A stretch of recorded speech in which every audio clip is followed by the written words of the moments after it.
Hello and welcome to all our viewers in Nigeria and around the world to AM News on Global Television, coming to you live from the nation's capital, Abuja.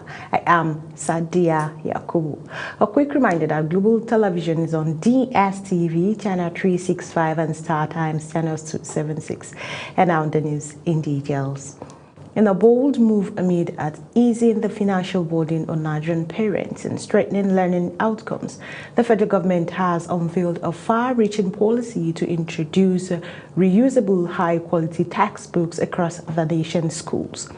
The new policy framework, jointly issued by the Minister of Education, Dr. Maruf Tunji Alausa, and the Minister of State for Education, Professor Suwaiba Said, is designed to reduce the rising cost of education, prompt sustainability, and restore quality and value to institutional instructional materials used in classrooms.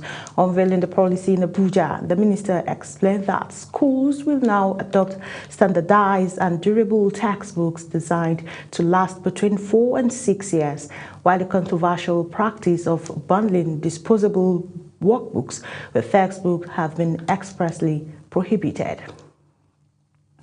Following next month's area council elections, Federal Capital Territory FCT Minister of State Maria Mahmood has declared that the cohesion in the ruling All Progressives Congress (APC) is a clear indication that the party is coursing to victory. Mahmood made this declaration at the flag off of the APC e-registration exercise at Apo Community Town Hall, Abuja. While addressing stakeholders, Mahmood expressed delight over the exercise, describing it as a milestone in the party's commitment to inclusiveness, innovation, and democratic consolidation. National Chairman of the Independent National Electoral Commission, INEC, Professor Josh Amopitang, has reaffirmed the Commission's readiness to organize an election that is free, transparent, and beyond reproach in the forthcoming 2027 general elections. Speaking during INEC's induction and strategic retreat for its national commissioners, secretary to the commissions, resident electoral commissioners, administrative secretaries, and directors of the commission in Lagos, the INEC board told them that the work ahead is demanding, the hours will be long, and the scrutiny will be intense. He therefore advised them to remain committed and focused to ensure the success of the forthcoming elections in the country. A prominent Nigerian lawyer and council member of the African Bar Association, Adeboyega Kolade, has described the impeachment proceedings being initiated against the Rivers State Governor Siminalayi Fubara as a protracted legal battle that may not be concluded before the expiration of the governor's current tenure. Ubong Usoro reports. Speaking on Big Talk, Global Television's flagship political program, Adeboyega Kolade said the impeachment process as currently being pursued by Martin Amuele-led faction of the Rivers State House of Assembly is fraught with constitutional, procedural, and legal complexity that could stall with progress in court. Kolade noted that the impeachment is not merely a political exercise, but a constitutional process that must strictly comply with laid-down provisions of the 1999 Constitution. It is a game. It is a game that even Fubara himself has been properly inducted. Because I remember the first time they wanted to impeach him sometimes last year. Yeah. According to him, any failure to observe due process, quorum requirement, or judicial pronouncement would expose the process to legal challenges. In Rivers State right now is, I will say, it's very highly political. So, and like I know. The legal experts added that Nigerian courts have, in previous cases, demonstrated a willingness to intervene where impeachment processes are perceived to be politically motivated or procedurally flawed. The impeachment move against Governor Fubara comes amid ongoing political crisis in Rivers State, following a prolonged power struggle between the executive and segments of the state legislature. Ubong Usoro for Global Television News. The Chief of Army Staff, Lieutenant General Wayde Shuaibu, has charged troops of the 6th Division Nigerian Army to uphold discipline and dedication in the quest to play their pivotal role in safeguarding critical national infrastructure. In a statement by the Acting Director, Army Public Relations, Colonel Apollonia Anele, the Chief of Staff assured the troops that their welfare remained a top priority, as evidenced in the ongoing interventions, including the construction of additional accommodation, renovation of existing quarters, and improved access to quality education for soldiers' children. The Association of Resident Doctors of the Usman Danfodio University Teaching Hospitals, Sokoto, declared full support for the nationwide indefinite strike announced by the Nigerian Association of Resident Doctors effective Monday, January 12, 2026, over the federal government's alleged failure to honor critical welfare and training agreements. The decision followed an extraordinary National Executive Council meeting of the association held virtually on January 2nd to review the implementation status of the Memorandum of Understanding earlier signed with the federal government through the Ministries of Health and Labour Association, said that the review uncovered persistent failures by the government to fulfill key commitments, including non-reinstatement of 5 resident doctors of the Federal Teaching Hospital Lokoja, non-payment of accumulated promotion and salary arrears, and the partial implementation of the professional allowance table. Meanwhile, the National Industrial Court of Nigeria in Abuja has issued an order restricting the National Association of Resident Doctors and its members from embarking on the strike they plan to commence on January 12th. Justice Emmanuel Subilim issued the order while ruling on a motion ex parte filed by the federal government of Nigeria and the Attorney General of the Federation, listed as respondents to the motion and defendants to the substantive suits are NARD, its national president, Dr. Muhammad Usman Suleiman, and the association's Secretary General, Dr. Shuaibu Ibrahim. The Kaduna State government has sealed 20 illegal colleges of health science and private hospitals across the state. The State Commissioner for Health, Umar Kulthum Ahmad, said the exercise is part of the ongoing effort to ensure private health institutions complied with established rules and regulations. She explained that the move aimed to guarantee practical training of healthcare workers in the state and public health. The affected institutions are located in Chikun, Igabi, Kaduna North, and Kaduna South local government areas. The commissioner added that the action enforced guidelines for private health institutions and prevented unaccredited facilities from misleading the public under the guise of healthcare. In the wake of brutal killing of an Abuja nurse and a female lawyer by one-chance criminals operations in unmarked taxis, the Federal Capital Territory Police Command has stepped up its operations to curb the menace, addressing representatives of the Nigerian Bar Association, NBA members of the NBA Women Forum, and the Unity Bar during the advocacy visit to the command headquarters. The FCT Police Commissioner Ntawaye pledged that justice will be pursued to its conclusion. The delegation had expressed deep concern over the murder of their colleague, Miss Princess Ochibu, whose body was discovered along the Kubwa Express on Wednesday. Ntawaye condoled with the group and confirmed that extensive and discreet investigations are on the way with arrest and prosecution body. You're watching the live broadcast of AM News. When AM News returns, Dangote Refinery marketers fuel deal clashes as imports surge. Details coming shortly, plus business and sports stories on the other side of this break. Please stay with us.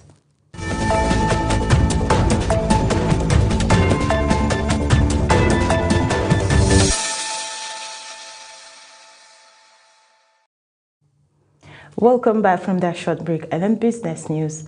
Shoes do more than protect our feet. They carry us through work, through life, and through style. Global Television's correspondent takes a look at Aerogym Shoes, a brand stepping into the spotlight with comfort, quality, and confidence. Our feet carry the full weight of our bodies every day. Without proper protection, they are exposed to sharp objects, extreme heat, infections, and injuries that can easily be avoided. The Chief Executive Officer of Erogym Shoes, Dr. Jimmy Ntweng, said their first priority is to make the country proud by making sure that more youth are self-employed. At the time I was doing business in the defense industry, I found out we import most of these boots, safety boots, and military and paramilitary boots. So I feel that we should be able to do here in Nigeria. Ntweng encouraged made in Nigerian product instead of relying on imported goods to the country, while the brand focuses on producing shoes that do not just look good. In a crowded footwear market, Erogym Shoes is carving out its own space, combining modern design with everyday comfort. What sets Erogym apart is attention to detailed, durable materials, thoughtful design, and styles that fit seamlessly in everyday's life. Customers says it's the balance between affordability and quality that keeps them coming back. I patronize Erogym, and you need to go to their company, see a lot of things being done there, machines, standard machines that you can now talk of. They have to make sure that the product is very, very quality in nature. Health professionals say shoes act as first line in defense, protecting the feet from injury while also providing support and balance. From professionals to students, Erogym is finding its way into closet across the community one step at a time. Sadia Yakubu reporting for Global. The Nigerian equity market ended on a positive note as the all-share index rose 0.93% to 162,298.1, maintaining its position above the 160 threshold. Trading activity slowed slightly with 624 million shares changing hands, down from 645 million in the previous season, reflecting measured investor participation. Market capitalization edged higher to 103.7 trillion across 4,816 deals, up from 102.8 trillion a day earlier. The fuel supply arrangement between the Dangote Petroleum Refinery and 20 major petroleum marketers, under which the parties agreed to overtake 600 million litres of petrol monthly, has collapsed, overpricing disagreements. It was also gathered that the disagreement sparked the surge in the petrol importation witnessed in the month of November 2025, with total imports rising to 1.563 billion litres, according to the Nigerian Midstream and Downstream Petroleum Regulatory Authority. The authority disclosed the import figure in its November 2025 fact sheet titled State of Midstream and Downstream Sector, which showed a sharp spike in imported volumes during the period the pricing dispute intensified. And on the foreign scene, Somali President Hassan Sheikh Mohamud has condemned in strong terms the recent moves by the Somaliland authorities, warning they threaten Somalians' unity and sovereignty, accusing the breakaway region of repeatedly walking away from opportunities for political dialogue. President Mohamud also stated that his government is prepared to apologize for past abuses following Israel's recognition of the country. In a move, Mogadishu condemns a violation of its sovereignty. Zara Hunasir completes the reports. In a television address to the nation, Mohamud said successive Somaliland administrations had failed to see chances for talks that could have led to national reconciliation, instead pursuing steps that further divided Somalis.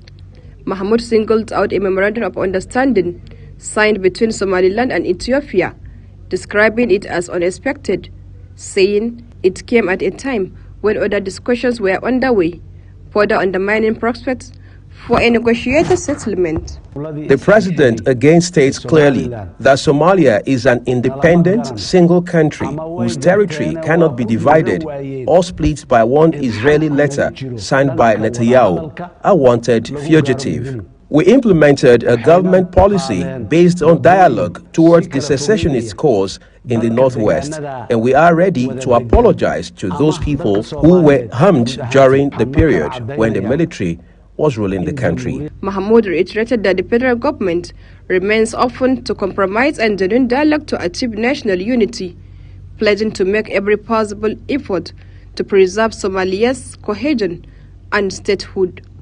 He also thanked Somalis at home and abroad for opposing what he called dangerous actions and expressed appreciation to the international community for supporting Somalia's unity, independence and territorial integrity. Zahra Unasr, reporting for Global TV.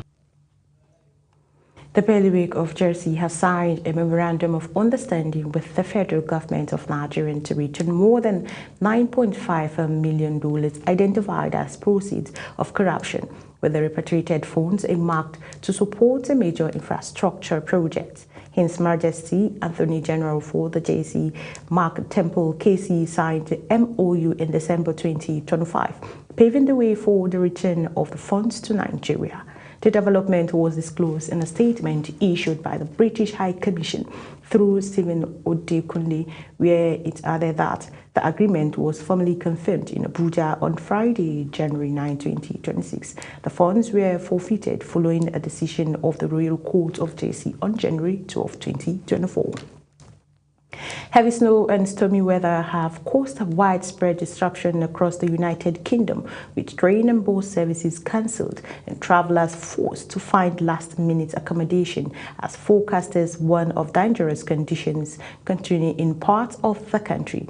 Gale force wind and storm barreled through northern Europe, disrupting air and rail travel as well as cutting power to hundreds of thousands in freezing temperatures. Uyi Agbomofuegbe has the rest of the story.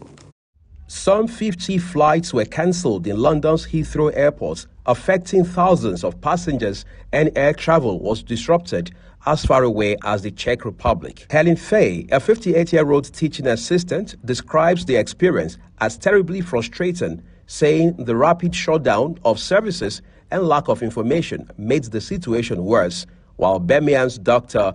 Arang Dureja claims he was left with no option but to take a taxi after trains and buses were cancelled, noting that this snow is pretty bad everywhere. It's terribly frustrating, and I think it was just the speed with which it all closed down as well, and the lack of information. It just added to the frustration. Terribly frustrating, and then we had to try and find somewhere to stay because we'd given up on the idea of trying to get home.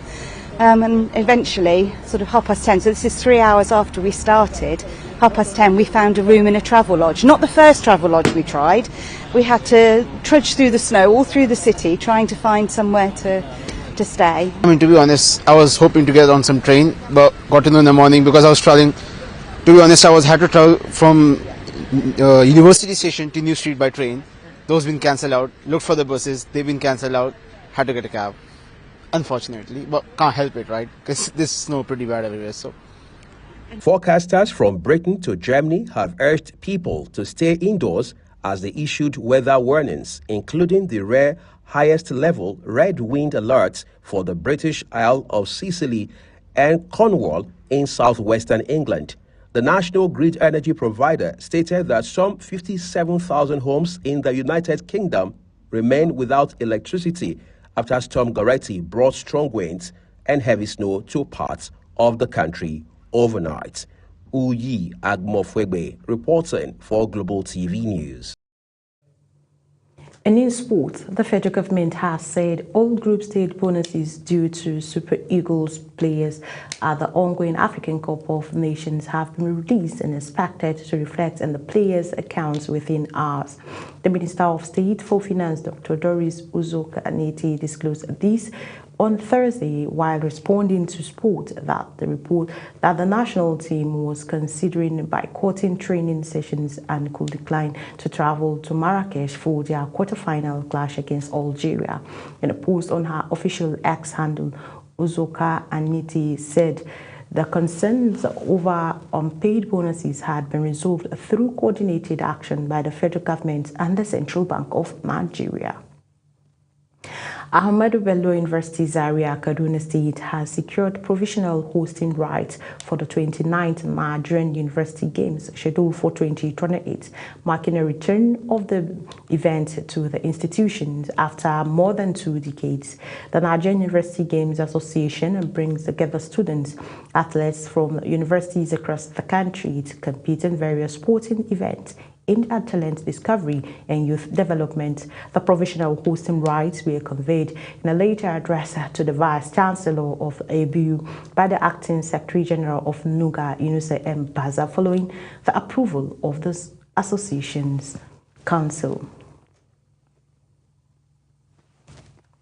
And that's it on AN News. A quick reminder that Global Television is on DSTV, channel 365 and Star Times, channels 276. You can kindly follow us across all social media platforms now showing on your screen using that Global TV NG. I am Sadia Yakubu saying thank you for watching.